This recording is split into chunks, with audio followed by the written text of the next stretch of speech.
Hello साथीहरू, hello hello.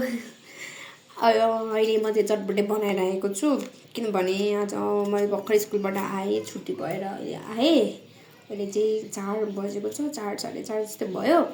अनि त्यसपछि आज चाहिँ खाजा चाहिँ यो सकिएको रहेछ कि सकिएछ। अनि अब मलाई चाउचाउ दिनुभयो। अनि त्यसपछि चाउचाउ पकाएर खाने के भन्नुभयो। अनि त्यसपछि मसँग प्याज टमाटरहरू पनि थियो कि। अनि त्यसपछि चाउचाउनीहरू सबै चिमन पापड सबै कुरा थियो, भुजासुजा पनि लिएँ।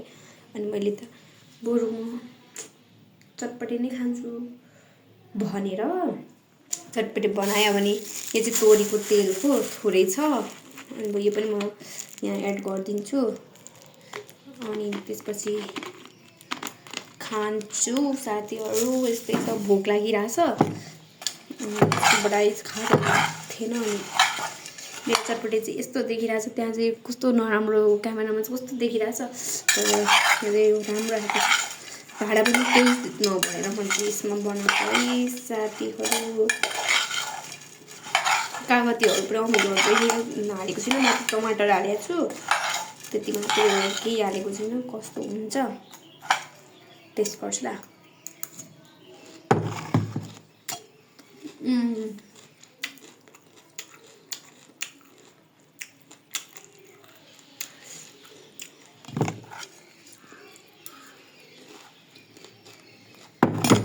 खोर्सानी चाहिँ छैन, यतिकै बनाएँ। अब खाएँ साथीहरू। यसरी छ मेरो जिन्दगी, यसरी नै चलिरहेछ। मेरो फेभरेट है। मलाई त खाना खाँदा पनि चाहिन्छ, जे गर्दा पनि खान्छु। तर के गर्नु, म चाहिँ अलिक रुगाखोकी लागेको कारण चाहिँ बन्द भएको छ। सबै मलाई मम्मीले घरबाट यो सामानहरू चाहिँ आज पठाइदिनु भएको थियो कि। अनि त्यो सामानहरू पनि थ्याउँदै थियो, त्यही भएर आज चटपटे बनाएर खाइदिन्छु भने। तर खाजा पनि मलाई नमन पर्ने नै रहेछ। छोला चना खोइ के थियो, सक्यो अरे। तर मैले चाहिँ पछि बेला खाएँ। बाइपल साथीहरू मिठो छ अब म चाहिँ यो एक्लै म खान्छु, खाइसक्छु सक्दिनँ थाहा छैन।